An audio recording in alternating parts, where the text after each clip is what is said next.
Salut à tous, Freeplan TV. Ce soir, nous sommes en live sur Twitch comme chaque semaine. On est en direct comme d'habitude sur Discord. Vous pouvez trouver le lien dans la description de la vidéo. Et on sera en replay à partir de demain sur YouTube. Et comme chaque semaine, bien sûr, nous sommes avec Nocif. Salut Nocif. Salut Norse, comment vas-tu? Bah écoute, très bien, très bien, très bien. Impatient de faire cette vidéo parce que je trouve qu'on a un chouette sujet cette semaine. Moi, ça m'emballe ce genre de truc. Bien vrai, tout à fait d'accord avec toi. Mais avant de vous parler de ce super sujet, mais comme d'habitude, petit disclaimer, tout ce qu'on raconte dans nos lives, ce sont uniquement nos opinions, ça ne représente en rien les opinions de Plend, et on ne fournit bien entendu jamais de conseils en investissement ou des conseils financiers. Donc n'hésitez pas à faire vos propres recherches et à fonder votre propre avis. Nocif, est-ce que par hasard tu aurais ton casque qui va très fort parce que j'entends un retour de ma voix dans mon casque et c'est un peu perturbant. Ah, Mais alors, on a un allez. problème. Pendant que tu jettes un petit coup d'œil à ça, je Le vais. problème, c'est que je peux pas trop pouvoir changer mon setup. Ok. Si, je peux changer mon setup. Ouais, Ou je peux. sinon, Je vais aller sur mon téléphone. ce que je peux faire, c'est diminuer le volume de mon casque et comme ça me gêne beaucoup. Donc aujourd'hui, on Euh, parle de quoi? On va vous faire les news en vrac comme d'habitude. On va vous parler de Tokyo qui arrive. Bon bah, difficile de passer à côté. On parlera un peu de Luisa Posi, et on va vous faire un petit retour d'une interview qui a eu lieu il y a quelques semaines de cela maintenant, Nocif. l'interview? L'interview, elle a été faite quand exactement? Alors, l'interview, elle a été réalisée au mois de mai, voire au mois de d'avril, fin Oui, avril. En revanche, elle est disponible que depuis 18 h aujourd'hui. Pour n'importe qui, en fait. mais de Elle par la n'avait pas sympathie été. du réalisateur, nous avons pu la voir un petit peu avant et donc ça nous donne la possibilité de vous faire un retour en français de ce qui se dit dans cette vidéo qui, ma foi, est très intéressante. Exactement. Euh, Vous êtes en avant-première, si j'ai envie de Exactement. m'exprimer ainsi. En tout cas, en juste après première, parce que c'est en ligne depuis 18 h, donc vous auriez déjà pu voir cette vidéo. Euh, on commence les news en vrac comme chaque semaine, un petit tour par le neighborhood rating. Bon, ben, de toute façon, Hell's Kitchen numéro 1, Hollywood numéro 2, Monero numéro 3. Je trouve que ça ne se bagarre pas énormément, à part évidemment Hollywood et Monero qui restent dans un mouchoir de poche pour l'instant. On va voir comment tout ça va se solder. Petite publication amusante que j'ai trouvée sur YouTube cette semaine. On a Upland qui nous envoie un petit message pour nous dire à quand un jeu de Layer 2 de pêche en jeu de rôle. Et je trouve ça marrant. C'est pas juste pour le fun que je mets ça. Je mets ça parce que je trouve que Upland commence de plus en plus à donner des idées à la communauté et à partager des plans qui seraient au final bénéfiques à la fois pour un développeur et pour Upland.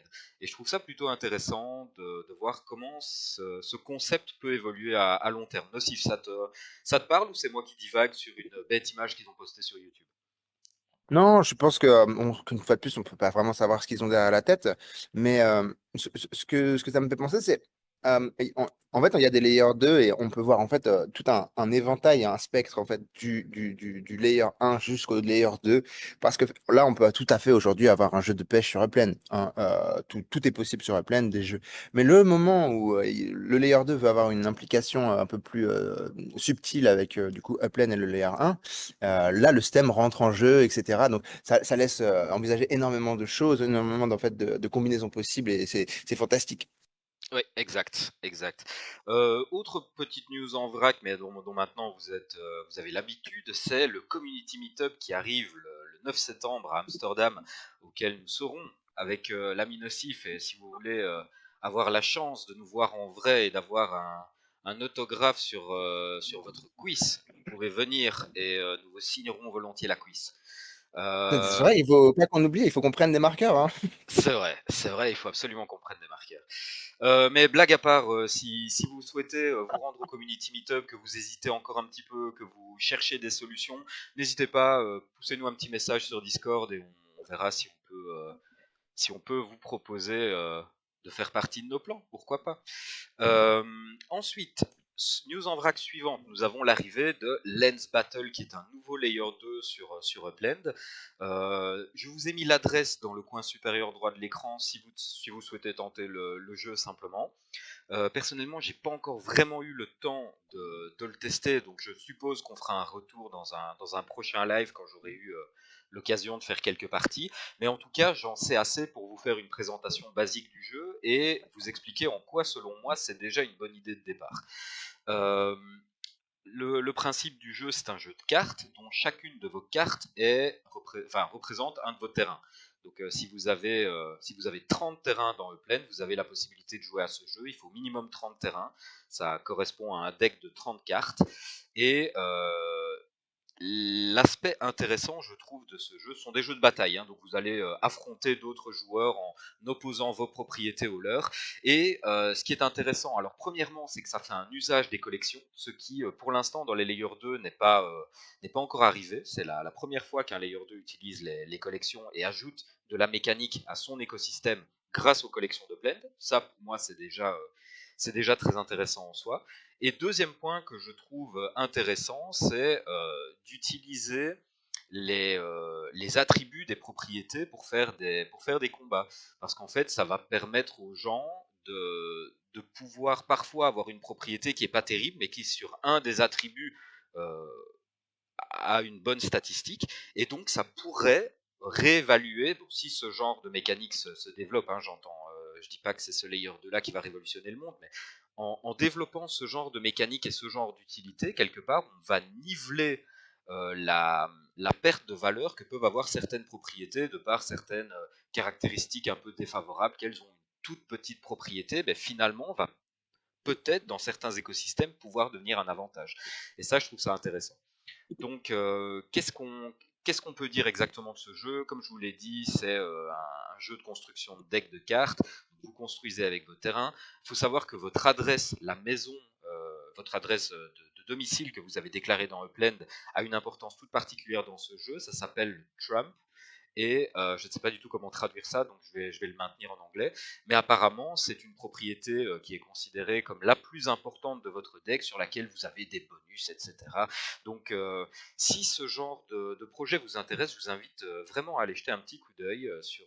Alors, je vais vous remettre l'adresse pour que vous puissiez aller jeter un coup d'œil. lensbattle.me. Nocif, un petit commentaire là-dessus ou on passe à l'analyse de marché? Oui, j'aimerais juste rajouter que c'est un projet qui, entre autres, a été produit par notre cher Muchida, qui est un peu aux commandes de la communauté brésilienne, qui est Exactement. le joueur de l'année passée. Big Cette up année, à c'est lui. Shaktilin. Et bien sûr, je ne l'ai pas signalé dans ma présentation, mais ça coule un peu de source sur Upland maintenant. C'est que c'est un jeu, évidemment, où vous allez pouvoir gagner de l'Upex en gagnant des matchs. Donc voilà, c'est le début des gains et c'est le début des pertes aussi. Soyez vigilants et sachez où vous mettez les pieds. Faites bien vos recherches. Analyse de marché nocif. Comme d'habitude, je vais faire les floor price, je te laisse les plus grosses ventes. Au niveau des floor price, qu'est-ce qu'on constate? On constate une légère réappréciation de Manhattan de 5000 EPEX, de 6000 EPEX même. Ça fait plaisir. Toujours en chute, malheureusement, sur San Francisco au niveau de la valeur en EPEX. On descend de 18 000 EPEX à 15 300. Au niveau des dollars, on passe de 7,89 $ à 7,35 $. Au niveau de Londres maintenant, on a une perte également de valeur au niveau des dollars de 1 dollar et de 5000 EPEX au niveau de la valeur en EPEX. Voilà pour les floor price. Nocif, je te laisse nous parler des plus grosses transactions de cette semaine. Oui. Ah, c'est là, c'est là. Alors, qu'avons-nous là? Alors, à Manhattan. Alors, c'est la première fois que ça arrive hein, dans notre étude de marché. Alors, à Manhattan, vous avez les deux propriétés, qui soient en dollars ou en EPEX, sont les mêmes propriétés. Voilà. Donc, cette propriété en dollars a été vendue par Atomic Pop, n'est-ce pas, à un joueur dont j'ai omis le nom. Donc, à 840 dollars. Donc, c'est un historique New York City, donc sur la deuxième avenue. Un beau bâtiment, hein, 752 Yupitu tout de même, et qui a été racheté donc aujourd'hui, ce matin, par un autre joueur du nom de Loki. qui a donc acheté cette propriété à travers une offre donc à 1 400 000 UPEX. Donc assez rigolo de noter que les deux plus grosses transactions en dollars et en UPEX sont la même propriété qui est passée dans trois mondes différentes dans cette semaine. Amusant. À San Francisco, qu'avons-nous là? Alors donc voilà, donc Peralta 8, donc une fois de plus, c'est voilà, c'est cet endroit où il y a des transactions assez hautes, qui sont, voilà, étonnamment, hautes par rapport au prix que ça devrait être. Donc on vous avait présenté quelques transactions, hein, de Peralta 8 dans les derniers lives. Donc voilà, somme tout à fait raisonnable, hein. Et on a donc 279 000 PEX pour un Central Waterfront qui fait quand même 758 UP2. Donc voilà, un prix tout à fait modeste, je dirais. Ensuite, Londres. Donc, nous avons une transaction de 950 dollars à Saint James, donc UP Saint James, 84 UP2. Qu'est-ce que c'est? C'est un terminal. Voilà, donc il y a deux terminaux qui ont été vendus cette semaine donc à Saint James, un à 920 et un à 950, si je ne me trompe pas. Donc voilà, donc il n'y a plus de supply sur les terminaux parce que c'est vrai qu'il y avait beaucoup de terminaux à vendre. Il n'y en a plus. Maintenant, le floor price, c'est 5 millions de PEX, je crois. Donc ça, c'est une bonne chose. Et donc, on a une transaction de 420 000 UPEX à Marylebone, qui est une collection violette de 109 UP2. Donc voilà, un prix, je dirais, très intéressant. Super. Bah écoute, voilà qui clôture notre analyse de marché. Je te propose qu'on passe sur Tokyo maintenant. Tokyo, dont la sortie est prévue pour demain. Donc si vous nous regardez en replay sur YouTube, soyez vigilants. C'est bien le 17 août, le jeudi 17 août à 18h heure française. Euh, alors, qu'est-ce qu'on va pouvoir dire sur Tokyo? Premièrement, comme je vous l'ai dit, l'ouverture se fera le 17 août à 18h. On va avoir des aéroports, bien entendu, pas de terminaux de train, entre 22 et 28 collections, plus ou moins 20 000 propriétés qui vont être relâchées dès la sortie, pour un total de 30 quartiers, ce qui est quand même pas négligeable. Au niveau du niveau du tiers de la ville, ce sera un tier 1, de toute façon. Très grosse sortie quand même, hein, de Sif. Ouais, extrêmement anticipé cette sortie, hein. Bon, Tokyo, donc déjà, donc on ouvre l'Asie à travers Tokyo, donc déjà ça c'est énorme. Gros énorme milestone pour Uplands. Et potentiellement, donc voilà, comme l'équipe Upland a aimé le communiquer, donc ce release est quand même, donc en toute honnêteté, donc dirigé vers nous, donc c'est-à-dire les joueurs qui sont établis dans Uplands. En revanche, le second marché, donc c'est-à-dire qu'en fait, Upland fait la promotion, en fait, on apprend ça là, fait la promotion et développe les partenariats après les releases. Donc en fin de compte, les communautés devraient toucher les premières ne sont pas touchées les premières, c'est nous, donc l'écosystème Upland qui est touché en premier. Et ensuite, via le développement des partenariats, etc., ça commence à rayonner théoriquement donc voilà, dans la région IRL, on va dire. Et donc, du coup, on espère de tout cœur qu'on va commencer à avoir de plus en plus donc de Japonais entrer dans Upland grâce à cette ouverture et les partenariats qui arrivent. Mhm. Alors, ce qu'on peut remarquer déjà, c'est qu'il y a très peu d'FSA. Alors, c'est pas noté ici, je pense, mais il y aura très peu de FSA, donc n'essayez pas trop de compter là-dessus, c'est pas une bonne idée. Pour tous ceux qui auraient oublié, au niveau du tir de la ville, je vous ai dit que c'était un tir 1, en fait c'est un tir 1-1-1. Donc pour ceux qui auraient oublié de quoi il s'agit, je vous remets la petite infographie qui nous avait été publiée. Donc c'est une ville de grande taille, avec des prix élevés et un facteur iconique très élevé.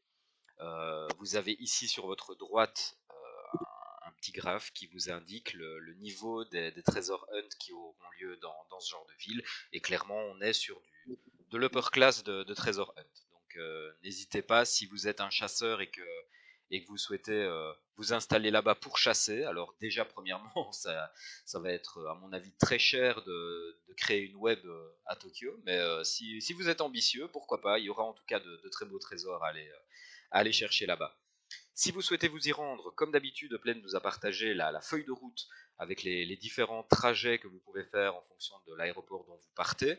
Je vous le laisse quelques instants à l'écran. Et alors, il y a deux ou trois finesses dont il faut avoir connaissance pour cette release.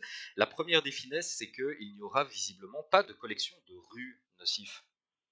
Ouais, donc ça c'est une première. Donc alors Upland justifie donc cette annonce par rapport à l'infrastructure de Tokyo. Donc moi je vais être très honnête avec vous, j'ai pas forcément compris ce que ça voulait dire, mais je fais tout à fait confiance à Upland pour voilà pour que ça ait du sens. En revanche, moi ça fait depuis quand même un certain moment que j'ai dans l'idée que les collections vont avoir de moins en moins d'importance dans Upland et que la valeur va être rétribuée par rapport à ce que les joueurs donnent au final. Donc potentiellement par rapport à ce que ça représente dans la vraie vie, etc., etc. Mais je pense, voilà, on va passer vers un modèle, c'est mon opinion, bien évidemment. Je pense qu'on va passer vers un modèle où les collections seront de moins en moins importantes et la valeur ce sera beaucoup plus diffuse par rapport à, voilà, ça sera moins strict et c'est une très bonne chose à mon avis. Une fois de plus, ce n'est que de la spéculation. Donc voilà, donc on voit On qu'une n'est fois pas de d'accord sur plus, ce point-là de toute façon. oui, oui, tout à fait. C'est juste mon point de vue. Vraiment, ne vous y fiez pas, surtout pas. Ne vous fiez pas au Euh, point de vue de quelqu'un qui n'a aucune collection. Exactement. Et aucune connaissance. Et c'est vraiment quelqu'un de profondément à côté de la plaque, j'ai Ouais. envie de vous dire. Agnostique. Complètement. Non, non, mais juste voilà, vous savez, j'aime vous dire un petit peu ce que je pense, mais ça n'engage que moi, et bien évidemment. Donc voilà, Upland a dit que comme c'est une ville extrêmement vaste, les collections vont être extrêmement diluées.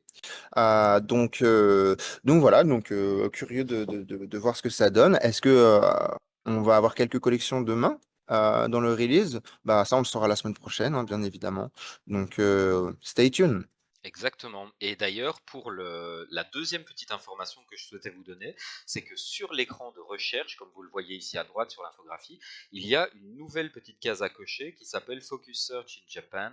Et ça, c'est une case, à mon avis, qu'il faudra cocher pour faciliter les recherches. Alors encore une fois, pour cette histoire de structure des adresses, apparemment, si j'ai bien compris, mais je ne sais pas exactement comment sont les adresses au Japon. Donc moi, je suis assez curieux de voir cette release pour voir qu'est-ce qui pose problème dans ces adresses. En fait, Mais il n'y a pas de rue en fait, hein. il y a peut-être pas de rue, ouais.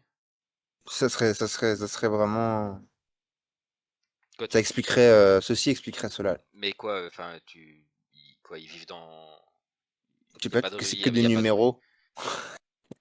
Ah ouais, tu penses que c'est une série de buildings et que les buildings sont numérotés et que... Ah peut-être, je sais Genre, pas. t'habites au 1. J'habite au 1, ouais. T'habites où? J'habite au 1. Tokyo C'est 1. cool en même temps. Ouais, c'est cool. C'est futuriste en Par, fait. par quartier, genre Shibuya 1. Ouais. Neo 1 Tokyo bis peut-être. 233. Ouais, c'est vrai que ça sonne futuriste à fond. Ça sonne Akira.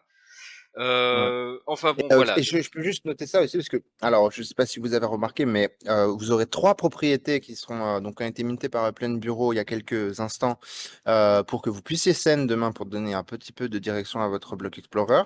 Donc vous allez voir, c'est malin, c'est pas vraiment près de hotspot, hein, voilà, il y a ça reste très challenging. En revanche, j'ai copié-collé donc les adresses et deux adresses sont copiées-collées donc avec nos caractères hein, occidentaux, j'ai envie de dire.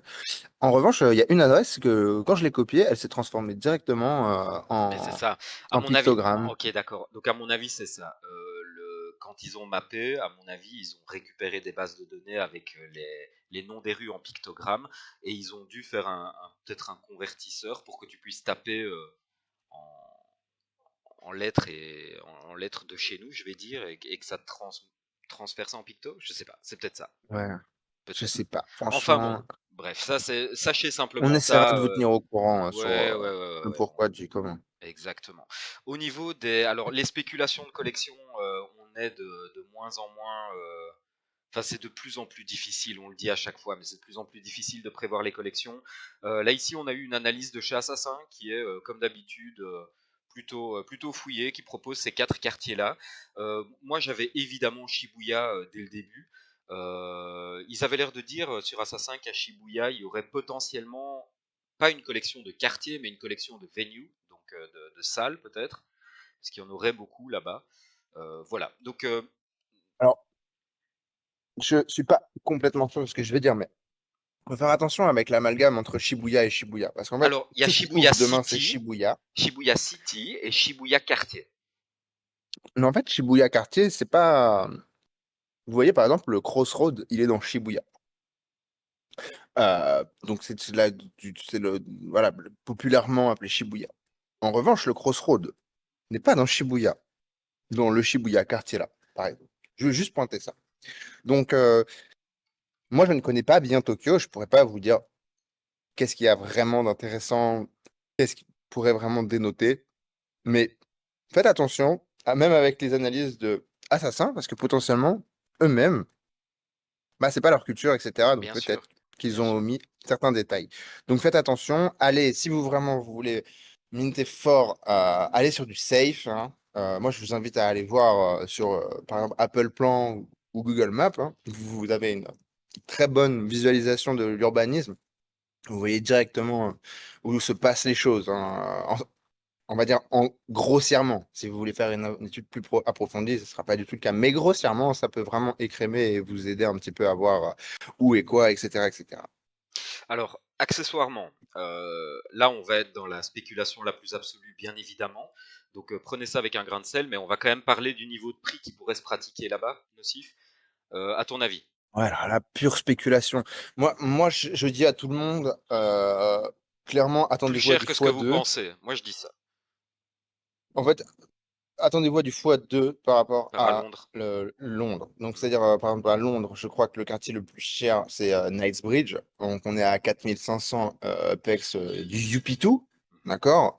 Donc 20 UP2, vous êtes à 100 000 quasiment pex, hein. Donc, attendez-vous au double.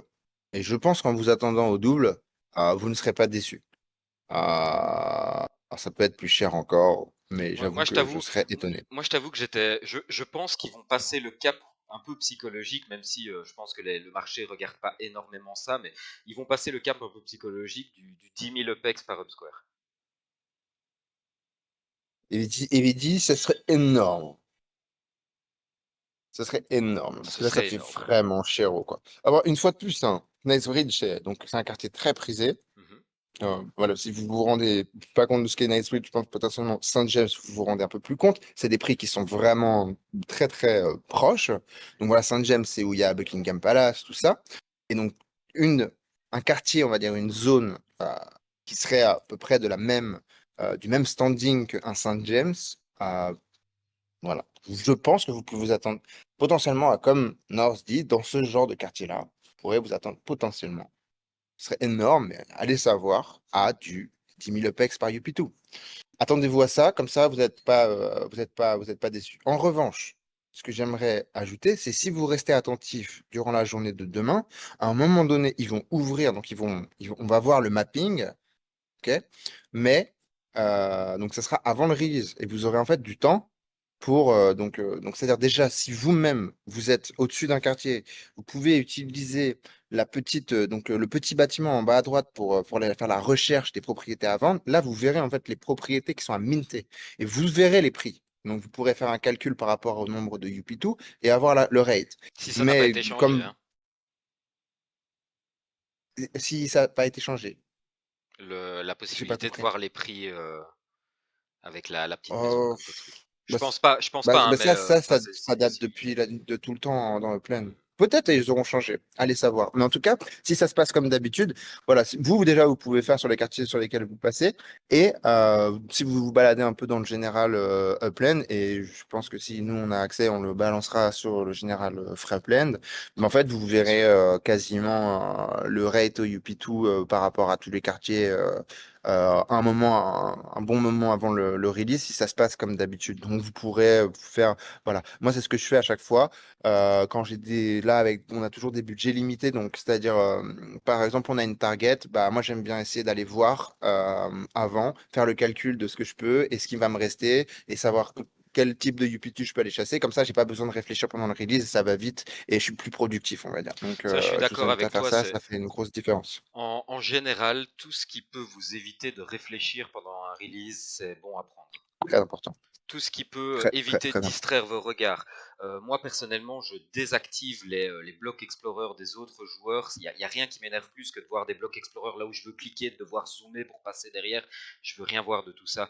Il faut libérer votre esprit au maximum. Oui, C'est exactement. presque un conseil de ninja que je viens de donner, dis donc. C'est un très très bon conseil. Et bon, il y aura quand même très très peu de chances que vous ayez la ligne que vous désirez. Donc, euh, si vous prenez le edge, on va dire, de send à l'endroit où vous voulez, moi je vous invite à avoir deux devices. Alors, une device où vous avez les blocs Explorer, mais surtout pas la device comme Adinor sur lequel vous allez minter. Sur ce device où vous avez les blocs Explorer, vous pouvez regarder en fin de compte où les blocs Explorer se baladent dans la zone que vous avez targetée et potentiellement, ça va commencer à minter à l'endroit où il y a un bloc Explorer. Donc ça vous laisse un tout petit peu d'avance par rapport à l'autre device de voir, etc. Après, ça prend un peu de jus sur la connexion. Donc ça, il faut avoir une bonne connexion pour faire ça parce que ça fait tourner deux fois la plaine.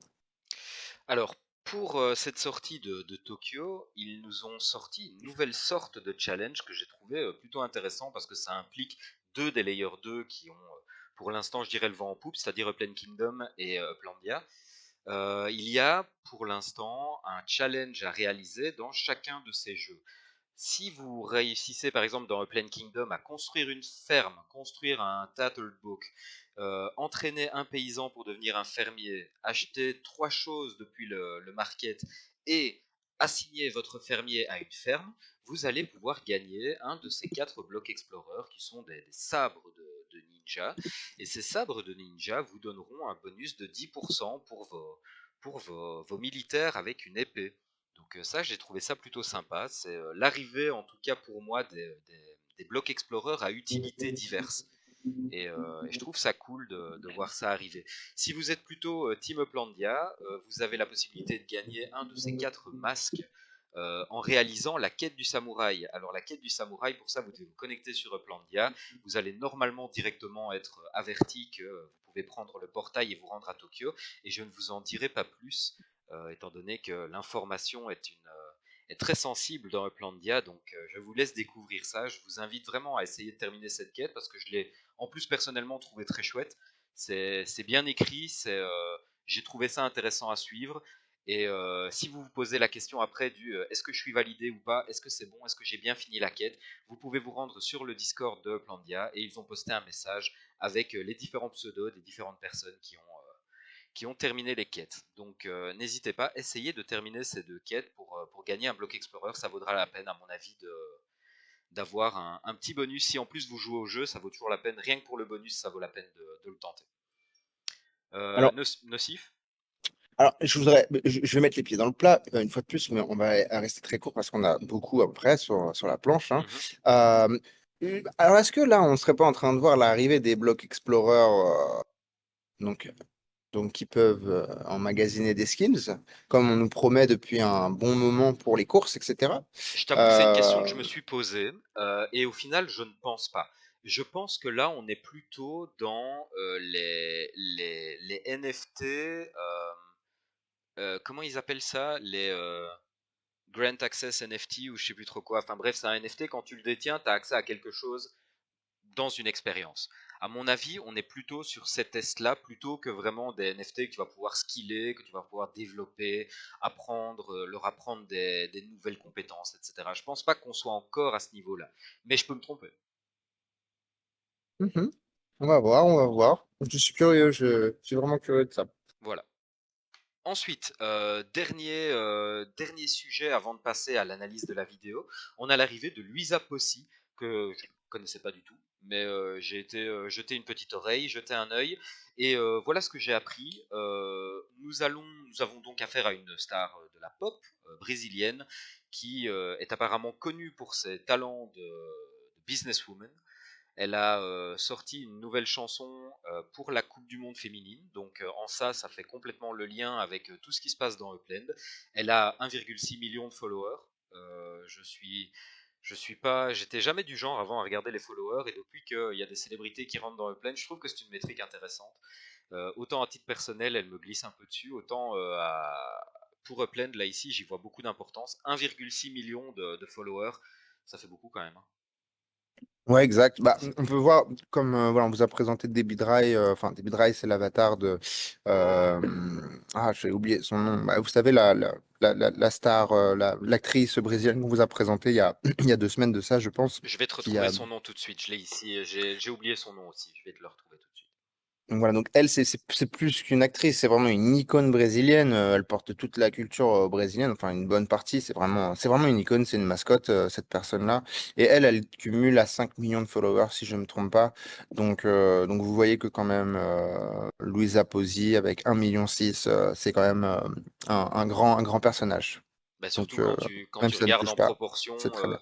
quand tu regardes le nombre d'utilisateurs actifs qu'on a en proportion de son nombre de followers, c'est quand même pas rien, hein. C'est quand même pas rien. C'est quand même pas rien. Non, non, Écoute, c'est très très en fait, bien. C'est j'ai pas son nom sur la slide. C'était pas Déborah quelque chose? Deborah Seco. Déborah Seco. Merci. Ok, super. On est retombé dessus. Quel travail Donc, d'équipe. exact. Qu'est-ce qui va se passer exactement avec Luisa Possi? Donc, il y a eu apparemment un clip vidéo qui a été réalisé entre Luisa Possi et son avatar dans Upland. Ce Apparemment, disponible que dans Upland, c'est ça? Si j'ai disponible bien compris. apparemment uniquement dans Upland et sous forme de spotlight. Donc on va dans la semaine apparemment voir arriver dans le store des Opex la possibilité d'acheter des packs. Ça ne sera pas annoncé avant, donc pour ça il faut qu'on reste vigilant et Hmm. il faut qu'on Je crois que surveille ça a un peu déjà la été, chose. je crois que ça a déjà été vendu parce que j'en ai vu sur le second marché. Donc, je pense que la vente a Ah déjà bah eu lieu écoute, d'une alors certaine je suis manière. complètement passé à côté et j'ai rien vu de tout ça. Oui, C'est déjà moi non vendu plus, hein, alors? j'ai pas vu. Bah, j'ai vu, je crois que c'est Shakilin qui vendait, donc j'ai vu ça sur D'accord. Twitter. Ok. Ou alors peut-être elle a fait, c'était un troll, hein. Mais en tout cas, j'ai vu une image donc d'un NFT de Luisa Posi détenu par un joueur. Donc, alors c'était un edit ou pas, je sais pas, Mhm. je pourrais Bah, pas vous dire. en tout cas, dans ces packs, qu'est-ce qu'il va y avoir? Il va y avoir des spotlights qui ressemblent, des passes, pardon, qui ressemblent à l'infographie que vous voyez ici sur la droite. Ces passes pourront être échangées contre des spotlights, donc le même système que les Legit, hein, on a l'habitude maintenant, qui seront disponibles en 6 niveaux de rareté, donc commun, exclusif, rare, ultra rare, épique et légendaire. Et ce que j'ai trouvé intéressant finalement dans cet article, c'est ceci, c'est ce petit passage qui nous explique en fait que en plus d'être déjà pro dans Upland, l'avatar de Louisa Possi aimerait monter quelque part un node. C'est ça qu'ils sont en train de nous dire. Il nous dit qu'elle aimerait arriver à créer le Loose Neighborhood. Et ça peut paraître un peu anecdotique, mais ça donne une idée, je trouve, de la direction que Upland va prendre et de la place que Upland va donner aux personnes influentes quelque part dans l'écosystème pour pouvoir construire des communautés. Et je m'étais déjà un peu naïvement fait la réflexion de me dire, allez, le neighborhood rating c'est bien, il y a beaucoup de quartiers, d'accord, mais au final, mis à part ça, qu'est-ce qui va donner du dynamisme à ces quartiers? Eh bien, voilà déjà une première réponse. J'en suis revenu bien évidemment hein, de cette réflexion, mais voici une piste de réponse déjà pour cela. C'est donner un endroit pour les personnes influentes pour pouvoir centraliser leur communauté et pour pouvoir créer leurs initiatives. Je trouve ça intéressant, nocif. Exactement. Et moi, ce que j'ai envie de pointer, c'est potentiellement, vous trouvez que voilà, avoir Louisa Pocy dans la plaine, c'est peut-être désuet et ça ne vous touche pas. Mais mettez-vous à la place de sa communauté et des gens qui sont vraiment fans, donc des vrais fanatiques de cette personne. Forcément, elle en a, si elle a autant de followers sur Instagram. Et ces gens-là vont passer de l'ancien médium où voilà, ils avaient un contact avec elle par rapport à ses goodies ou voilà, garder une place de concert ou ce genre de choses qu'on a tous eu l'habitude de faire. On va passer progressivement à un autre médium qui va être, donc là, en l'occurrence, Upland, où vous allez pouvoir, en tant que fan, bah, continuer à collecter, mais des produits virtuels qui ont, bah, je veux pas faire le moraliste ou quoi que ce soit, mais c'est vrai qu'on peut noter que ça va être des goodies avec un coût carbone qui est quasiment neutre, etc., etc. Est-ce qu'on est sur un produit d'avenir? Moi, si vous voulez mon avis, je dirais oui. Ok, bah écoute, on verra, l'avenir nous le dira de toute façon. Moi, il y a un dernier commentaire que je voulais faire par rapport à ce que tu disais. Tu disais, si vous ne vous sentez pas touché par ça, moi je vois ça d'un très bon œil de ne pas se sentir touché, parce que ça veut dire que le métaverse de Plaine s'étend sur toutes les sphères de la culture. Dans le sens où Exact. ce qui ne nous touche pas nous touchera fatalement quelqu'un d'autre. Et nous, étant donné qu'on est déjà touché, est-ce qu'on cherche ce petit confort un peu égotiste d'avoir une plateforme qui nous propose ce qu'on aime nous, ou est-ce qu'on se dit, dans l'intérêt de la plateforme, c'est quand même cool que on aille toucher des nouveaux publics, qu'on aille se développer vers des sphères auxquelles on n'aurait pas forcément pensé, en l'occurrence Louisa Possi, que je connaissais pas, et qui va certainement ramener toute sa horde de fans, enfin en tout cas une partie de sa horde de fans va être tentée de venir voir ce qui se passe sur Upland. Moi, si j'étais fan de quelqu'un et si ce quelqu'un se lançait sur un métaverse, j'irais voir ce qu'il fait. Exact. Et je voudrais juste rajouter un petit truc, c'est que potentiellement, ce qu'on peut espérer, c'est que dans les 6 mois qui arrivent, on ne puisse même plus en fait vous parler de ce genre de nouvelles, parce que bah, ça sera trop éloigné de vous en fait et de nous. Mhm. Et ça, c'est tout ce qu'on peut souhaiter de mieux à Upland, Ça j'ai fera envie de dire. partie des news en vrac de la communauté brésilienne, dont nous on ne parlera pas parce qu'on aura, je sais pas, D'autres choses à dire en fait. Stéphane Bern qui vient présenter son émission du vendredi soir sur Upland. On n'en sait rien, enfin, Oh, ouais, Stéphano sur Upland, ah ouais, j'ai hâte. j'ai hâte. Dernière petite chose, on vous a dit, hein, elle a un avatar, elle a sorti son clip avec son avatar. L'avatar en question, le voici. Comme ça, vous l'aurez vu. Et on peut passer maintenant à... Si, je sais pas si t'as noté, mais cet avatar est bien mieux réalisé que celui. C'est rigolo. Parce qu'en fait, bon, j'ai trouvé une vidéo d'elle, donc, donc une vidéo de 2022, en fait, où elle faisait déjà un clip avec son avatar. Mhm. Et c'est un avatar, voilà, un avatar 2022. Et je trouve que la dernière image que tu viens de montrer représente un avatar bien mieux réalisé. D'ailleurs, on peut le voir comparé avec le pass, car le pass, en fait, c'est des images qui sont tirées de son ancien clip et de son ancien avatar. J'ai l'impression que celui-là est bien mieux réalisé, mais je peux me tromper. On verra. Ça, il faudrait que qu'on voit ça vraiment en direct dans Upland pour pouvoir juger proprement. L'interview de Dirk. Alors, Nocif, vas-y, tu veux commencer, tu veux introduire un peu le truc ou on commence directement avec les gros sujets? Oui, on peut commencer avec le gros sujet. Bah, on peut juste noter que donc un grand merci à notre cher confrère Tan, donc qui tient la channel donc YouTube The Metaverse Street Journal, qui est un magazine très professionnel. Il interviewe des gens de tout l'écosystème de la Metaverse, pas du tout focus uniquement sur Upland. Il a des très bons invités. Et un grand merci à lui de nous avoir partagé la vidéo un peu avant le release pour qu'on ait le temps de faire un sujet là-dessus. Un grand big up à lui. On commence directement avec Oma 3. Alors, Oma 3, qu'est-ce qu'on apprend, Nocif, concernant Oma 3 dans cette vidéo? Alors, qu'est-ce qu'on apprend? Alors déjà, il faut remettre dans le Moi, contexte, j'ai cette vidéo, noté elle a rien. été Moi, tournée. j'ai noté rien sur cette On question. on n'apprend rien, et Mais ça surtout fait qu'en plus, plaisir de bah, du coup, l'entendre. exactement. Et en plus, bon, il y a eu un gros event cette semaine, je vais juste le dire brièvement. euh, du- Brefement, on dit pas ça, hein. Brièvement. D'une Mais manière brève, brièvement, oulala. Faudrait que je retourne à l'école de temps en temps. Donc voilà. Donc cette vidéo, elle date du mois de mai, en tout cas. Donc il y a beaucoup de choses hein, qui sont passées depuis. Donc la plupart des choses sont complètement accurate. Mais il y a deux, trois questions dont en fait on a les réponses depuis. Donc pour Oma 3, rien de spécial, on apprend rien de nouveau. En revanche, mis à part donc cette interview, ce qu'on a appris cette semaine, c'est que donc le Metaverse Standard Forum, c'est bien ça si je ne me trompe pas, Metaverse donc qui Standard a Forum. été donc voilà MSF. mis en place par Meta et d'autres gros groupes de la big tech et beaucoup de marques. Donc ce gros consortium qui s'intéressait au Metaverse, mais qui était vraiment, on va dire, voilà, les produits IRL bien établis, etc.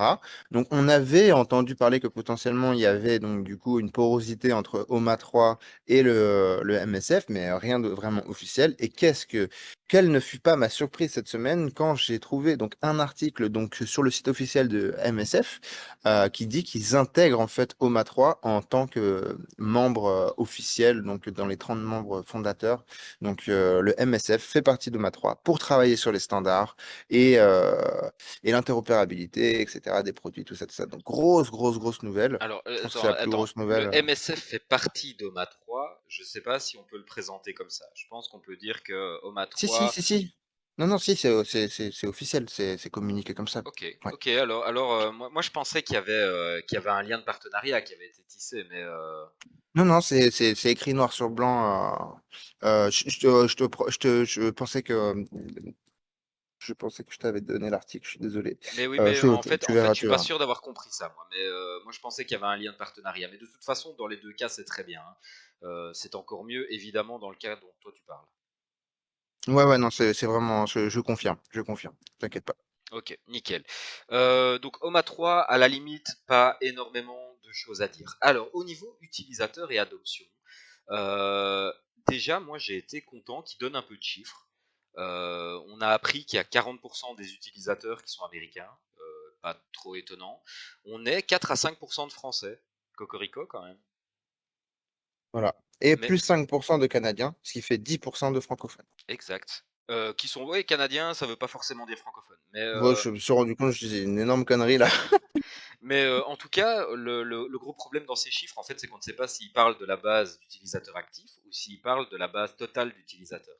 Et ça, c'est un gros problème parce que ça modifie grandement les chiffres. Si, Exact. en tout cas, s'ils parlent de la base totale d'utilisateurs, je n'arrive pas à concevoir qu'on puisse être 5% de Français. Ça me paraît colossal en termes de chiffres. Mais peut-être, j'espère qu'on est aussi nombreux. Après Euh, 50 000, c'est ça? Comment? Après 50 000 Français. Ça ferait Non, 50 000 bref. Français, ouais, j'ai beaucoup de mal à y croire, mais peut-être, peut-être. Sinon, en matière d'adoption de masse, ce que Dirk a dit qui était plutôt intéressant, c'est qu'il faut travailler sur l'expérience utilisateur, donc le fait d'aider le joueur à apprendre à jouer. Pour lui, ça c'est La prise en fondamental et charge. la prise en charge, exactement. Donc là, on voit hein, qu'ils sont sur cette lignée vraiment avec le Mission Center. Ils essayent de donner des clés aux nouveaux arrivants pour ne pas être complètement perdu dans cet écosystème qui va devenir de toute façon de plus en plus vaste. Hein, c'est tentaculaire, Upland, ça ne va faire que se complexifier. Donc il faut vraiment un bon système pensé dès le départ pour que les gens puissent apprendre à jouer et puissent démystifier un peu toutes les mécaniques qu'il y a là derrière. Ça me paraît fondamental et ils l'ont très bien compris, c'est très très bien. Deuxième point important pour la mass adoption, le fun. Et je suis pas loin d'être d'accord avec lui. Je pense qu'aujourd'hui, l'aspect économique n'est plus vraiment une question. Pour moi, Upland a prouvé qu'ils sont capables de monter une économie, qu'ils sont capables d'entretenir une économie. Là maintenant, est-ce qu'ils vont être capables de maintenir l'économie? Ça, pour moi, c'est le dernier truc. Mais j'en doute pas. Donc pour moi, c'est pas un critère de l'adoption de masse. Maintenir l'économie, c'est évident. Ils le font très bien depuis le début maintenant. Par contre, le fun, ça c'est un truc qui manque un peu dans Upland. Autant j'adore Upland, autant il faut admettre qu'en termes de fun, on n'est pas sur du délire absolu. Euh, je pense que ça peut changer. Les Layer 2 vont amener toute cette ampleur de fun dans Upland qui n'est pas forcément là directement dans le Layer 0. Et je pense que tout ça est en tout cas bien positionné pour aller dans ce chemin-là. Qu'est-ce que tu souhaites dire, toi, Nocif, par rapport à l'adoption de masse et aux utilisateurs? Bah, je pense que voilà, c'est bon, déjà moi je vois la différence entre l'adoption et la rétention. Mhm. Donc pour la rétention, oui, la prise en charge, c'est fondamental. Comme dire que l'a dit maintes et maintes fois dans l'interview pleine, c'est quand même quelque chose qui reste très complexe et encore assez abstrait puisque l'interface sera beaucoup plus simple, admettons quand ce sera un jeu vidéo. Hein, tout le monde comprend le fait de faire avancer un personnage à gauche, à droite, devant, arrière. Pour l'instant, voilà, il y a le bloc Explorer, il y a voilà, le tail, enfin la queue de votre bloc Explorer. Enfin, il y a beaucoup de paramètres qui, en fait, l- la vie ou vos expériences passées vont pas forcément vous aider à comprendre plein. Donc déjà, ça, c'est un gros challenge. Donc déjà, c'est très très bien que qu'ils commencent à vraiment mettre la main à la pâte là-dessus, parce que c'est voilà une grosse concerne de la communauté. Et pour l'adoption de masse, eh ben voilà, hein, comme d'habitude, hein, ça va venir avec le changement de narratif, les économies qui se retournent, etc. On sait très bien qu'on est dans un bear market, tout ça. Le temps que les choses se changent, le contenu arrive dans la plaine, voilà, ça fait son bonhomme de chemin. Et une fois de plus, voilà, comme je suis tout à fait d'accord avec toi, je pense qu'on est sur la bonne voie, n'est-ce pas? Exactement. Ensuite, de quoi a-t-il parlé? Alors là, on va faire grincer des dents une bonne fois dès le début, comme ça on n'en parle plus après. Les loyers nocifs, les loyers Alors, a priori, hélicoptère free money ou alors les loyers, alors bon, au risque de vraiment mettre les pieds dans le plat, mais bon, vous savez, ici on est honnête, hein. Euh, je pense que les loyers, tant que Plaine a besoin de son business model, c'est-à-dire de voilà, minter, voilà, de donner de la possibilité de mine, donc c'est-à-dire voilà, avec des prix quand même accessibles pour que tout le monde puisse y avoir accès. Donc ce ne sera pas forcément des tiers 1, mais des tiers 2, 3. Vous aurez toujours accès à de la supply, je pense, encore pendant un certain temps, accessible, on va dire. Je pense que tant que ce business model rapporte de l'argent à la compagnie Upland, dont ils ont farouchement besoin pour le développement, surtout en ce moment, puisqu'on est dans un... Voilà, des investisseurs ne toquent pas forcément à la porte de ce genre de projet pour l'instant.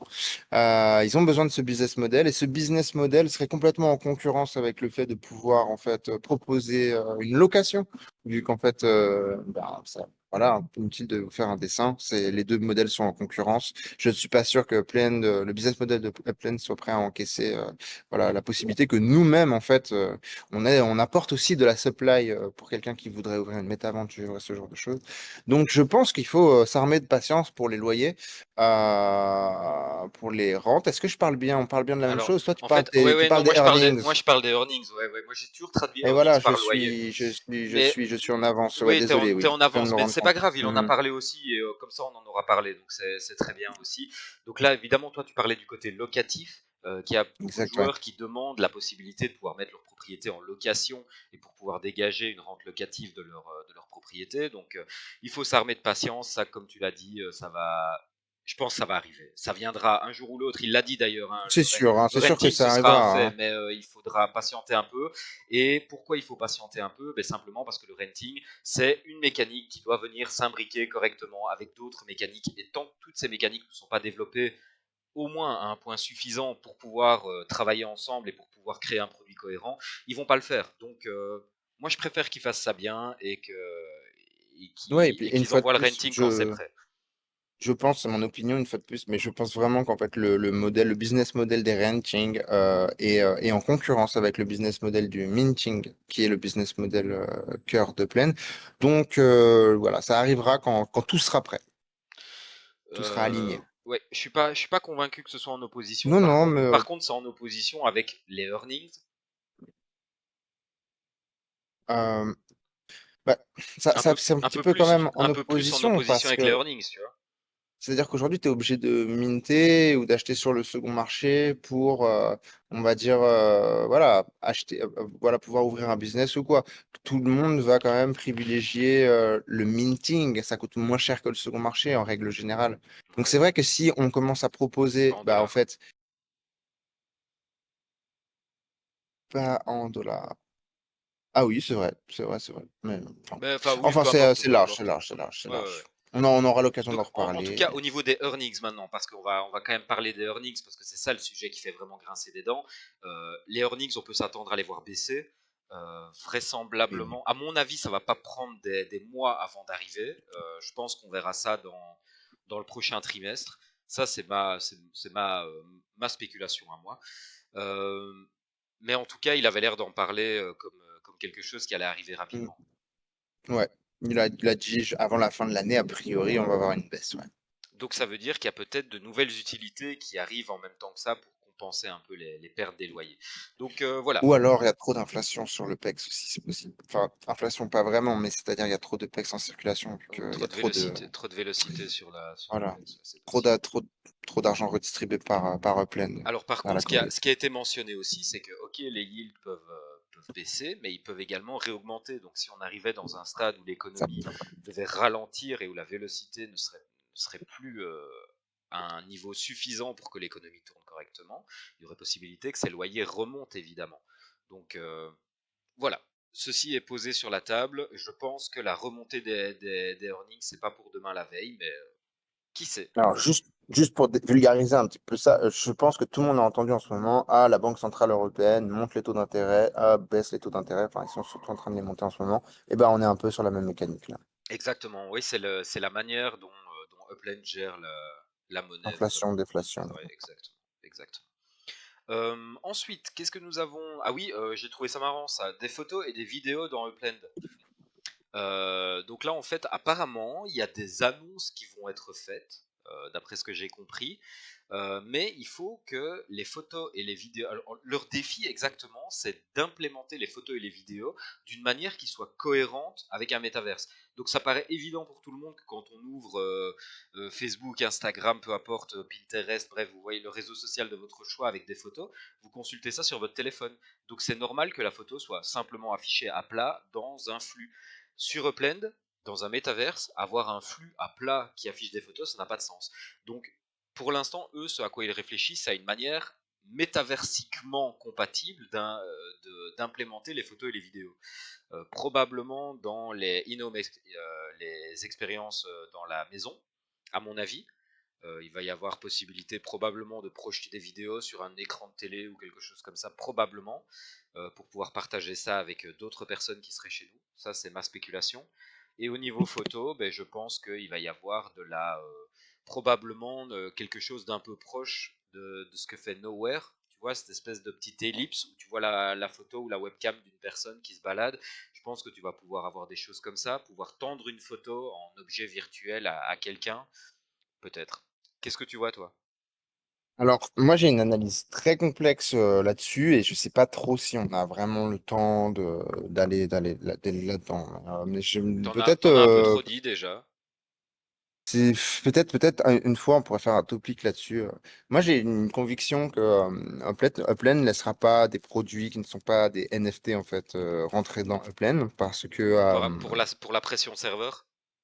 non, non, pas pour la pression serveur, juste parce qu'en fait, c'est le modèle en fait auquel aspire Upland, c'est-à-dire qu'en fin de compte, tout est beaucoup plus simple à notarier puisque tout est NFT. Mhm, Euh, donc en fait, déjà commencer à faire rentrer des produits non NFT, une fois de plus, qui ne seraient pas manufacturés, qui n'auraient pas pris du temps, etc. et tout, ça commencerait en fait à potentiellement vraiment pour le coup en fait dévier de la voilà, du projet, ça dépend de la totalement comment c'est vision. fait, hein. Tu sais, faire rentrer des photos, ça peut être simplement de la customisation de profil, par exemple. Oui, mais une fois de plus, une photo IRL, tu peux pas avoir une photo qui ne sort de nulle part. Elle a dû passer par une usine qui crée les photos, qui développe, etc., etc., etc.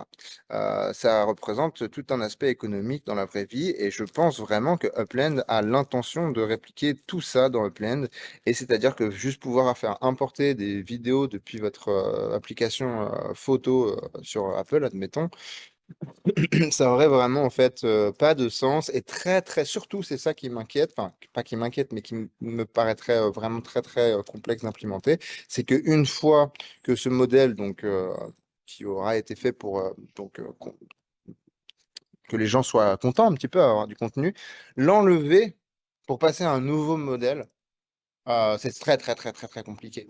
Donc une fois de plus, potentiellement je suis complètement C'est à pour côté ça de que la moi je suis plaque, mais très impatient de voir ce qu'ils vont proposer comme méthode métaversiquement compatible pour intégrer de la vidéo et de exact. la photo. C'est ultra intéressant. Je pense qu'ils ont conscience de ce que tu dis, hein. Et je pense que voilà, tout doit avoir un aspect économique dans le métaverse et surtout dans le métaverse Upland. Et donc, du coup, faire rentrer des choses entre guillemets gratuites, qui n'a pas demandé de sacrifice, ni de temps, ni d'énergie, ni de Youpitou. Au final, bon, hein, une photo, ça prend pas beaucoup de Youpitou, on est d'accord, mais une fois de plus, voilà, le storage, voilà, quand vous l'utilisez pas, où est-ce qu'elle va, etc. C'est des choses on sait que c'est très sensible pour Upland. Donc je pense que voilà, on va attendre de voir il déploie tout ça, mais ça va être intéressant en tout cas, très intéressant. Ça va être très intéressant. Et qui plus est, ils doivent être particulièrement vigilants pour des questions de propriété intellectuelle. Ils doivent s'assurer, par exemple, qu'il n'y a pas un petit malin qui va prendre, je sais pas moi, le film Le Parrain et qui va commencer à diffuser ça dans la rue pour que tout le monde puisse regarder. Parce que d'un point de vue propriété intellectuelle, c'est pas permis de faire ça. Donc il faut qu'ils soient vigilants. Et là, je te rejoins, hein. Je pense que tu vas pas pouvoir faire rentrer n'importe quoi. Mais ça me rassurerait en tout cas. Mhm. Ensuite, il a parlé un peu e-commerce et je suis assez content parce que ce que lui il voit dans le e-commerce, c'est un truc que moi je vois aussi, c'est la puissance enfin moi ce que j'appelle les redeemables, donc les NFT que tu peux donner un point physique pour obtenir un objet physique. Et ça, je pense que ça a beaucoup de valeur et ça m'a rassuré de voir qu'il en parlait parce que je pense que c'est un des gros enjeux des NFT pour la mass adoption, je crois. Ouais, exactement. Puis ça résonne avec une actualité. Adidas lance une collection de Stan Smith. Vraiment, en fait, c'est des Stan Smith du métaverse. Donc, il y a même des Bored App à la place du logo Adidas, en fait. Mhm. Donc, c'est des vraies paires, hein, mais elles existent aussi dans le métaverse. Et donc, une fois de plus, potentiellement, il y aura peut-être un gameplay autour de ça pour pouvoir claim, en fait, ces NFT. Et a priori, peut-être que je me trompe, mais a priori, de ce que j'ai compris, voilà, ça sera des redeemable. Donc, vous pourrez récupérer ces NFT et le présenter à un point de vente pour récupérer votre paire ou une sorte voilà, de logistique un petit peu similaire. Donc, tout ça, c'est très, très, très, très intéressant et vraiment pleine à une grosse, grosse carte à jouer là-dessus. Donc, let's go, quoi. Exactement. Ensuite, ah oui, alors ça j'ai adoré. Ça pour moi c'est le petit moment inspiration, poésie, opium dans les cerveaux. La nouvelle terre Bon. d'opportunité. Ça j'ai trouvé ça incroyable, quoi. Ouais, Tu c'est. nous expliques ça? Qu'est-ce que c'est quoi ça? Alors du coup, bon, alors un peu de contexte. Donc du coup, c'est Tan, l'intervieweur, donc qui pose la question à Dirk, qui lui dit bon, si donc Facebook a apporté la connectivité au monde, voilà, connectivité sociale via l'internet au monde, euh, et Apple avait apporté le device, on va dire, global. Qu'est-ce qu'apporterait Upland? Et, euh, et donc dire que ne prend pas vraiment de temps à répondre. On voit que c'est Trip qui parle et il dit qu'il aimerait pouvoir, voilà, que Upland soit une nouvelle terre d'opportunités pour le monde, en fait, pour l'humanité. Si je peux m'exprimer ainsi. J'aime bien la formule parce que c'est une formule forte et quand tu dois faire comprendre aux gens ce que c'est Upland, je pense que c'est peu de mots qui en disent beaucoup. Si vous voulez, bon, on passe tous les côtés sordides de l'histoire hein, à travers ce personnage, mais dans l'idée, on est un petit peu tous des Christophe Colomb. Voilà. Écoute, Ouf. si c'est ce que ça t'inspire, pas de souci. Tu vois. Moi, ça me va très bien. Ensuite, donc ouais, la terre d'opportunité, ça c'était beau ça. On a les expansions en Asie. Bon, ben là, évidemment, pas ultra intéressant parce que la vidéo date un petit peu. Donc là, maintenant, fatalement, Tokyo est annoncé. Il n'y a plus vraiment de surprise de ce côté-là, mais est-ce que Tokyo sera la seule ville? Est-ce qu'il n'y a pas autre chose qui pourrait arriver? Moi, j'ai trouvé qu'il a parlé un peu curieusement quand il parlait de démographie. On va en parler juste après. Mais quand il parlait de démographie, à un moment, il devait donner des chiffres. Et il a donné les chiffres des Émirats Arabes Unis. Exact, c'est les premiers chiffres qui lui sont venus à l'esprit, donc Amusant, amusant. amusant. Donc je pense que je Et dis pas d'ailleurs, qu'il y a une manipulation là derrière, mais je dis que quand tu donnes des chiffres comme ça et que tu es qui Dirk est, tu, d'ailleurs, il y a il moyen de voir revient en quelque fait chose là sur le derrière. complètement, complètement, et il revient sur le sujet plus tard en fait dans la vidéo, parce que je pense pas qu'on va si loin. En fait, il explique que il y a des gouvernements, en fait, qui sont. Donc, déjà, on voit que Upland est d'une manière ou d'une autre en contact avec certains gouvernements. Mhm, En tout cas, c'est ce qu'émanent les paroles de Dirk. Il dit que voilà, il y a certains gouvernements, en fait, qui sont déjà très enclins vers le métaverse. Donc, en fait, il cite, bah, par exemple, Tokyo, enfin, le Japon. Il cite aussi, alors il cite pas la Corée du Sud, mais on peut la rajouter aisément dans le lot. Mais il cite aussi la France, qui dit on n'est pas si mal. À mon Et avis, ça c'est pour les quelques effets d'annonce que Macron avait fait au niveau du métaverse, etc. Peut-être. oui, et puis l'Europe, hein, on vous a fait tout un sujet sur l'Europe, sur les mesures qui commençaient à prendre. Donc oui, on voit qu'il y a du mouvement. Et il dit qu'en revanche, il y a d'autres pays qui sont vraiment désintéressés, voire des pays qui voient ça comme une menace. Donc c'est très intéressant. En revanche, pour tout ce qui est UAE, donc les Émirats Arabes Unis, AU, eh bien en fait, voilà, ils sont un petit peu à la pointe de tout ça. C'est les plus grands demandeurs de toute cette tech, etc. Donc Upland a tout à fait intérêt à aller voir un petit peu là-bas. Exactement. Maintenant, encore une fois, l'avenir nous dira. Hein, dans combien de temps ça sort, on n'en sait rien. Et est-ce que ça sort, on n'en sait rien. En Le plus 9 des... octobre. Oh, exact. Ce serait bien. Ce serait bien. Euh, la question de l'Afrique s'est posée. C'est une question qui m'intéresse tout particulièrement parce que, étant donné que FRUP se veut être la communauté francophone, on pense à ça également. Et je me posais vraiment la question de me dire, tiens, quelle est la position de Plend par rapport à l'Afrique? Donc, dire que pour moi, à botter un peu en touche sur la question, donc à mon avis, ça doit vouloir dire qu'il n'y a pas de plan pour l'Afrique.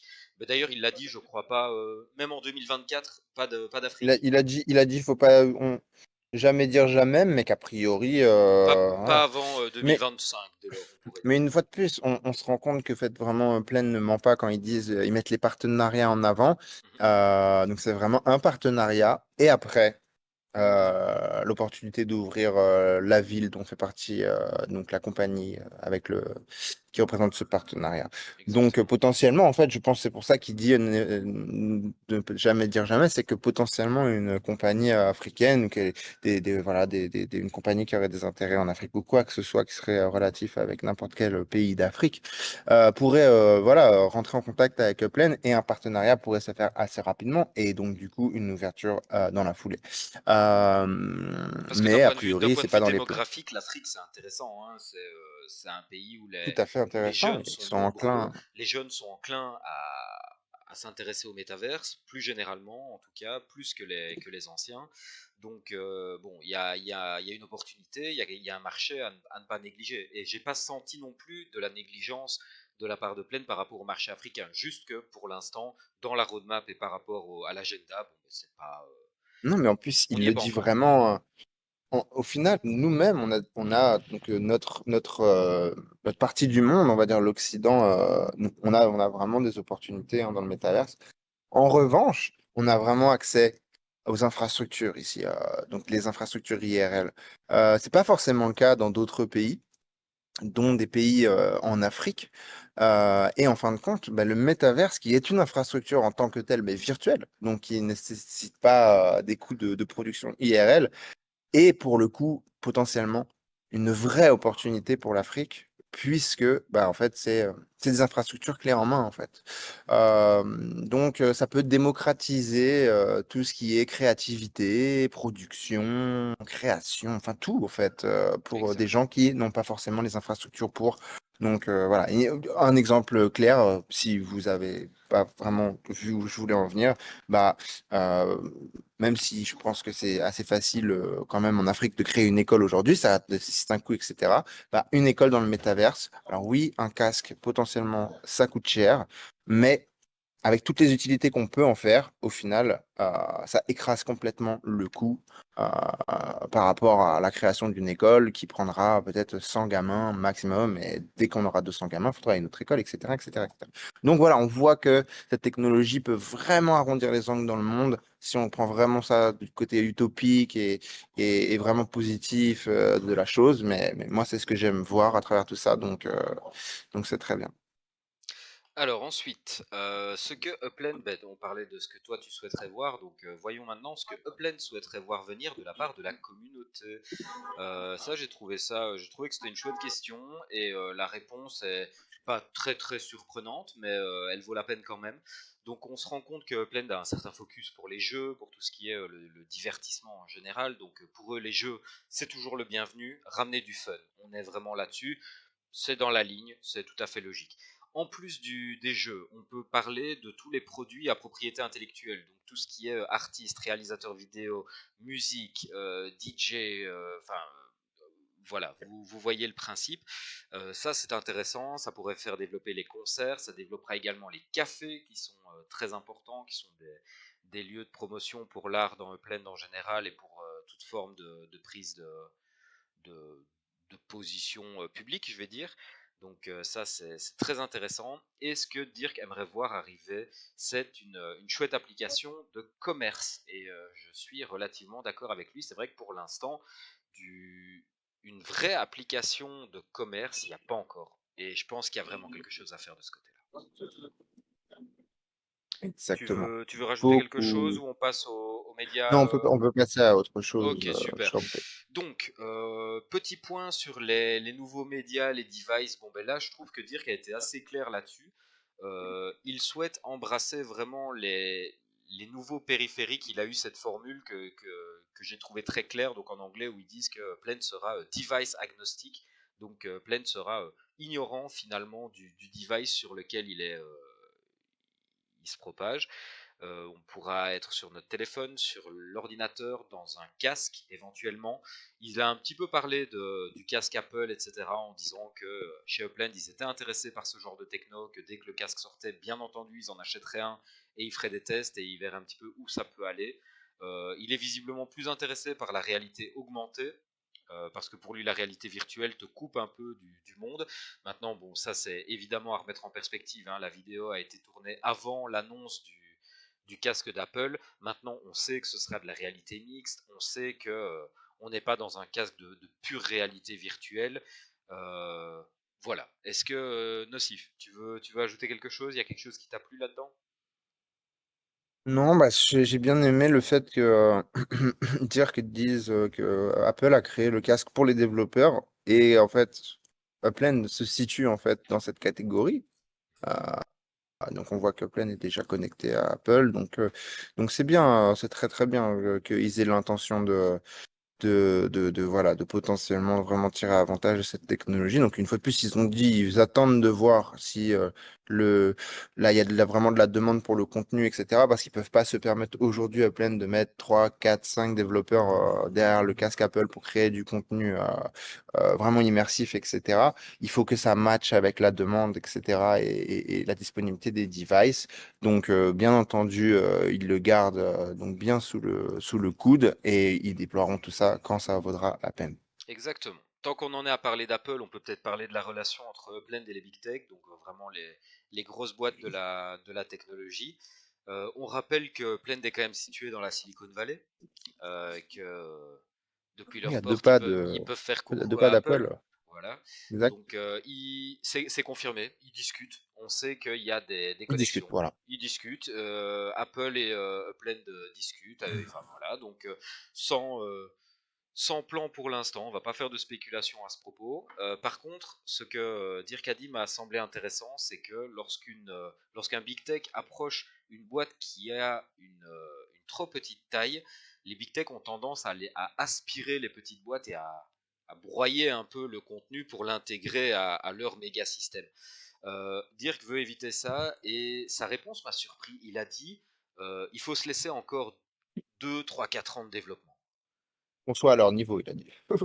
C'est fou ça, enfin, tu te rends compte, il est Ouais, très calmement, serein, il a dit très serein. très serein, très Mais moi, calmement en train de je dire suis dans d'accord. 3-4 ans, on aura la taille pour discuter avec des boîtes type Big Tech. Bon, allez, on va pas dire Apple, on va dire type Big Tech.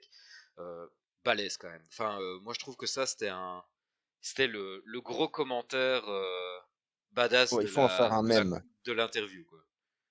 Il faut en faire un mème. Exactement, exactement. Donc maintenant qu'on a vu avec les big tech ce qui s'était dit, on va voir rapidement avec les corporates, donc plutôt les entreprises en général.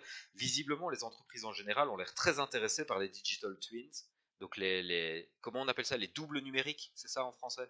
Ouais, c'est ça, hein, c'est les Voilà. jumeaux numériques, double Les, numérique. Exactement. Donc là, évidemment, tout ce qui est prêt à porter, évidemment, est très intéressé par le fait d'avoir un double, allez, une marque qui produirait par exemple des chemises, est très intéressé d'avoir ces chemises en digital dans Upland pour que les gens puissent les porter, puissent les essayer, puissent éventuellement les essayer avec d'autres vêtements, tenter des combinaisons, etc.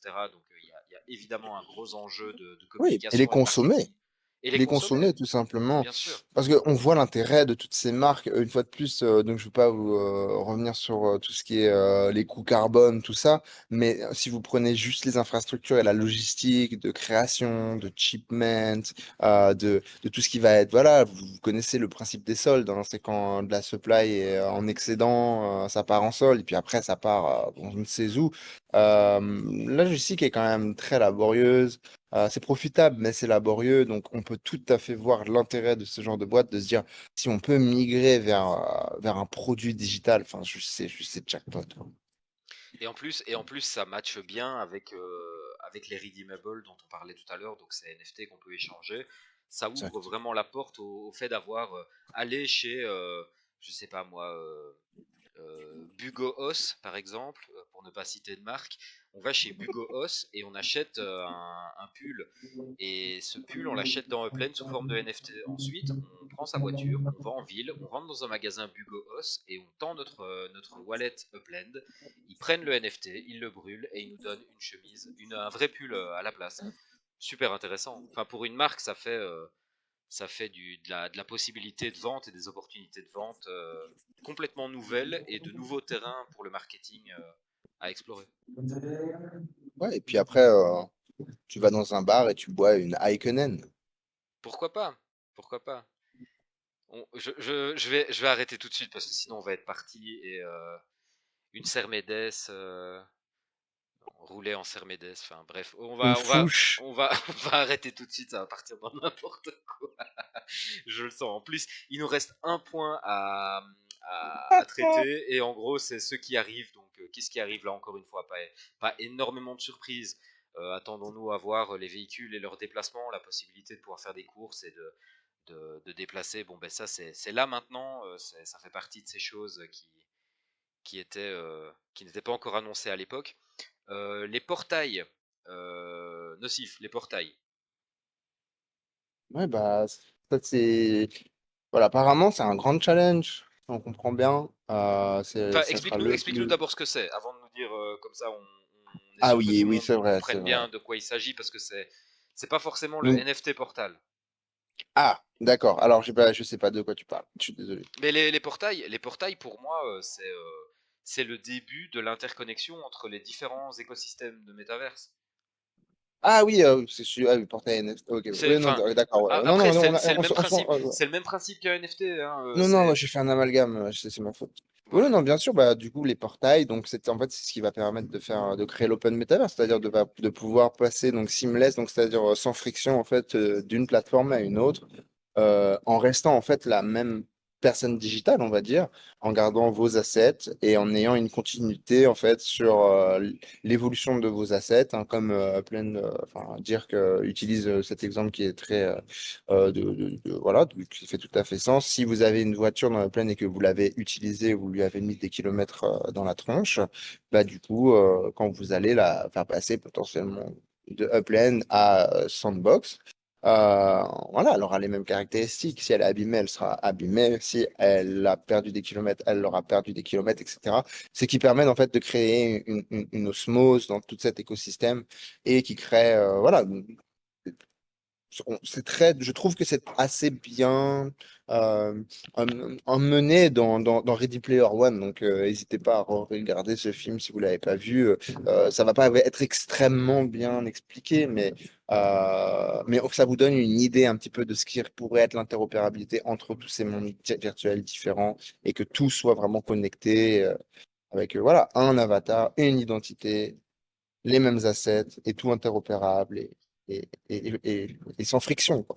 Voilà, et ça, ce sera évidemment le but final de tous ces métaverses, hein, c'est de pouvoir communiquer entre eux, et c'est là que la richesse commencera vraiment, parce que faut toujours se rappeler que pour l'instant, on n'en est nulle part dans ce développement de métaverse, et c'est vrai que plein, nous, on est dedans tous les jours, on a l'impression que ça prend une éternité à se développer, mais en fait, vraiment pas. En fait, ça se développe excessivement vite, et il faut pas trop céder à l'envie de voir la vitesse s'accélérer.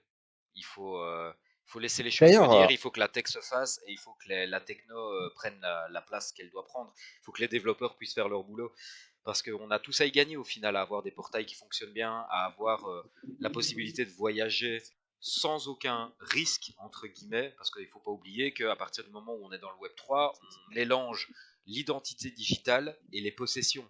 C'est-à-dire qu'on amène de nouveaux risques, on amène en plus de la possibilité de se faire hacker dans le Web 2, là maintenant on a la possibilité de se faire hacker, mais des trucs qui sont bien plus personnels, qui peuvent permettre d'avoir accès à bien plus de choses.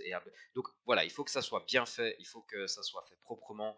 Et si un jour on peut dans Upland ouvrir une porte magique qui nous donne l'accès directement à Sandbox et se retrouver dans Sandbox avec toute notre identité complète, sécurisée et nos assets, ce sera la porte ouverte à tous les développements les plus fous. Et du coup, donc voilà, je pense que je commence à prendre cette habitude. J'ai des idées qui me traversent l'esprit à la fin des lives. Alors, je vais essayer de la faire plus courte que la semaine dernière. Et en fait, je voulais dire, là, je pense qu'en fait, tout va aussi s'emballer, donc le développement avec l'arrivée de capitaux, etc. Mais comme on sait qu'Upland veut rester quand même potentiellement dans l'idée de décentraliser et passer à un certain stade, c'est vrai que faire rentrer en fait des corporates et des investisseurs vraiment au sein même de Upland Me, Upland Inc., la compagnie, ça peut être compliqué. Euh, mais en revanche, ça m'a emmené à comprendre potentiellement voilà, une direction que Plaine prend, c'est-à-dire, je m'explique, sur l'augmentation des prix du mint. C'est-à-dire qu'aujourd'hui, on est un petit écosystème, on est tous des petits artisans du métaverse, on est en train de créer une sorte de dynamisme. Ce dynamisme va être visible des plus gros corporates. Ces corporates, passé un certain stade, vont vouloir potentiellement s'immiscer dans la plaine. Et la meilleure manière qu'ils puissent faire pour s'immiscer dans la plaine, bah, c'est d'acheter du laine dans un premier temps. Et c'est vrai qu'en fait, on se rend compte que potentiellement Upland avait déjà prémédité ça et s'était dit, passer ce stade de l'artisanat dans Upland, qui nous représente, nous, j'estime, comment on fait pour tirer un maximum de profit en fait de ces corporates qui arriveraient. Et donc, du coup, en fait, ça voudrait dire en fait passer donc cette phase d'artisanat où tout le monde avait accès à la supply, même à des endroits très intéressants, à en fait l'inaccessibilité pour le commun des mortels en fait bah, du land, mais pas pour les corporates. Et en fin de compte, avec peu de UP2, Upland pourrait engranger beaucoup d'argent grâce aux corporates, grâce au mint. C'est juste une théorie, mais elle n'est pas si Je, folle je, à mon avis. c'est pas fou, mais je souscris pas du tout. Alright. Je souscris pas du tout. Maintenant, on en parlera peut-être dans un prochain live, parce que là, ici, c'est vrai que c'est la fin du live, et si on se lance là-dessus, ça, c'est typiquement Oh, le mais on genre de va en sujet où ça discuter va. en off On va en cette discuter en semaine. off, exactement, et on fera un retour ou quoi là-dessus.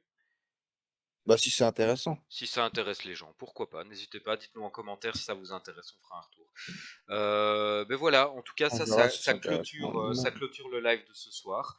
Euh, qu'est-ce que, qu'est-ce que tu auras encore à dire, toi, Nocif? C'est tout? T'as encore quelque chose que tu souhaitais signaler ou on s'en arrête là? Bah écoute, non, bah peut-être s'il y a des questions dans le chat, Y a on sera pas. ravi d'y répondre. Mais sinon, je pense que c'est 22h22. C'est bien suffisant pour cet épisode, je pense. Exactement. Donc, il nous reste à vous souhaiter en tout cas à tous une bonne semaine. On vous donne rendez-vous mercredi prochain. Et Nocif, à Ah ouais. bientôt. Prends Surtout, note. n'hésitez pas, si vous avez des questions pour le meet-up et tout ce genre de petites, n'hésitez pas à nous contacter. On serait tout à fait ravis de répondre à vos questions et d'organiser un petit truc sympa. Exactement. À la semaine prochaine, à mercredi prochain. Ciao à tous. Ciao, ciao.